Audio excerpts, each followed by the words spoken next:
Hello everyone, today I'll be checking out Tong Soon Garden, which is a Chinese Korean restaurant.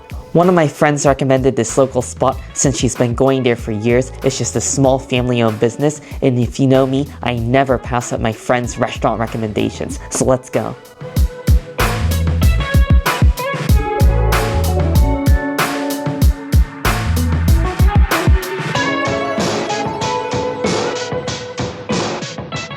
I made it here to the restaurant and some of my food came out and I just want to dig in. I'll be starting off with this cold jellyfish salad, which is one of my favorite Chinese dishes.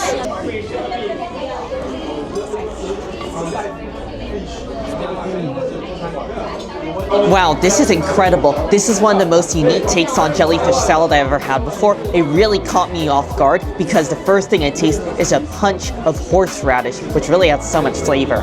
I also love the crunchy texture and flavor of the cucumbers as well as the jellyfish. I mean, the jellyfish doesn't have a whole lot of flavor on its own, but just absorbs all the cucumber juice and all that spicy horseradish sauce, which makes this a really light and refreshing salad, and I could really eat like this whole entire plate of it just because it won't weigh you down at all.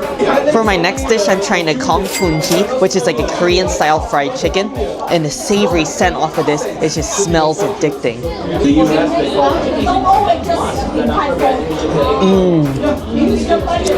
This is incredible. I love the balance of flavors in here.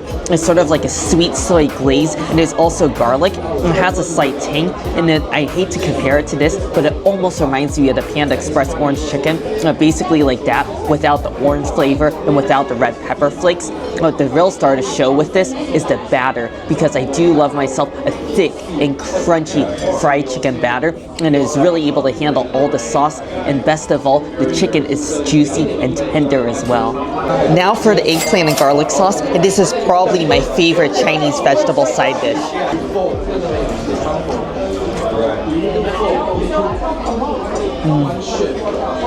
Oh, this is a fantastic eggplant and garlic sauce. I really love how they deliver the garlic flavor. Some places I find that the garlic flavor is a little bit lacking, but not here. The second you bite into it, it just explodes with juiciness and punches you in the face with that spicy, garlicky flavor. And it also tastes a little bit fermented as well, and it's really addicting. It makes me want to eat more and more of it.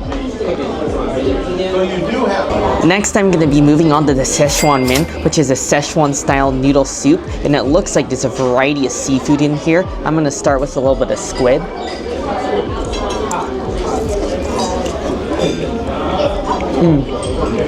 Oh, the squid is delicious. It's tender and has a bit of a chew to it as well, and it absorbs the flavor of the broth, which definitely tastes like a seafood-based rich broth. It tastes very umami and briny, but not fishy at all. Now I want to go for these noodles, and these look like bouncy egg noodles because of how yellow they are. Oh, that is fantastic. I love the texture. I'm kind of in shock, as this has been soaking in a broth for a while, but it tastes like it was just cooked, as it's bouncy and chewy and stretchy, and I taste all that delicious eggy flavor. For my next dish, I'm going to be trying their Korean style sweet and sour pork, and I'm really excited for this one because my friend said this is her favorite dish. The way you eat this is you take a piece of this crispy, light, airy, battered pork, and then you dip it in this sweet and sour sauce that's on the side. In this way, it's still going to be crunchy when I take my first bite.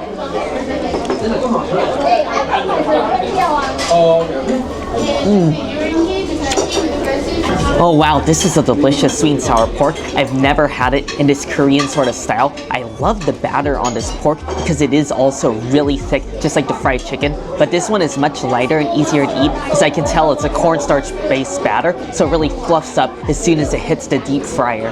The sweet and sour sauce is actually pretty interesting as well. I was not expecting the strong taste of pineapple, and typically I'm not a big fan of pineapple in most dishes, but I'm actually not mad at it. What I think is pretty interesting is it doesn't taste very sour. It just tastes more of like a sugary glaze, which I think makes this a lot more indulgent because you kind of get that savory flavor from the pork and the batter, and then you got the sweet sugary glaze of the sauce.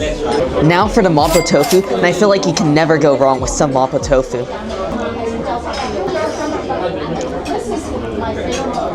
Oh, I love this mapo tofu. It is definitely a Korean-inspired mapo tofu, but the first thing I taste is an intense sweetness. This is definitely not very spicy, because it's good if you can't handle your heat, because for one, the sauce is fairly mild, and you have the soft, silken tofu, which just melts in your mouth, and then the pork tastes like it's been marinated in sugar, so it has a really nice sweetness, and in a way, it almost reminds me of Korean bulgogi in a sense. I love how that sweetness just goes with the slightly spicy sauce.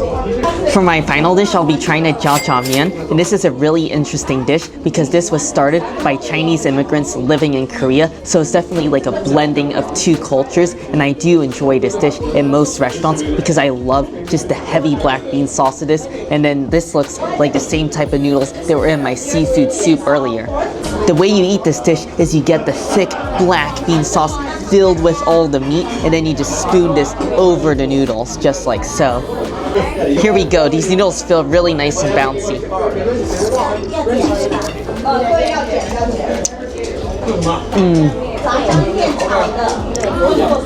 Oh, their jjajangmyeon is very well executed. The key is it's not too salty.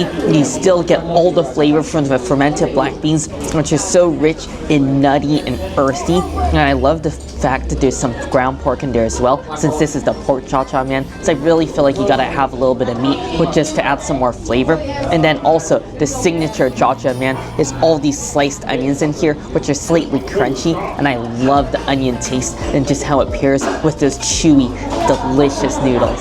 I really enjoyed my meal here at Tong Soon Garden, so thank you so much to my friend for recommending this spot. I enjoyed every single dish I tried. All of them were unique, and I can't say that I have a particular favorite. Now, if I had to narrow it down to a list of favorites, you gotta try the eggplant. Trust me, you'll thank me later. That with a warm bowl of rice will just be pure heaven. If you enjoy mapo tofu, you definitely should try it out as well. Although it's not the most spicy and intense version, I still really love the sweet taste of it. And if there's one dish that you must absolutely try, it is the jjajangmyeon. I mean, those black bean noodles are just pure deliciousness. I love how there's a nice melding between the cuisines, and I feel like it's executed perfectly because I feel like the Chinese and Korean cuisines go together so nicely, and I really see the influence of both countries when I taste this food. If you're looking for a hot, hearty, and comforting meal, Tong Soon Garden is definitely a must-try. Anyways, as always, I really hope you all enjoyed the video. Make sure if you did to give it a like, and also make sure to subscribe, and I'll see you in the next one.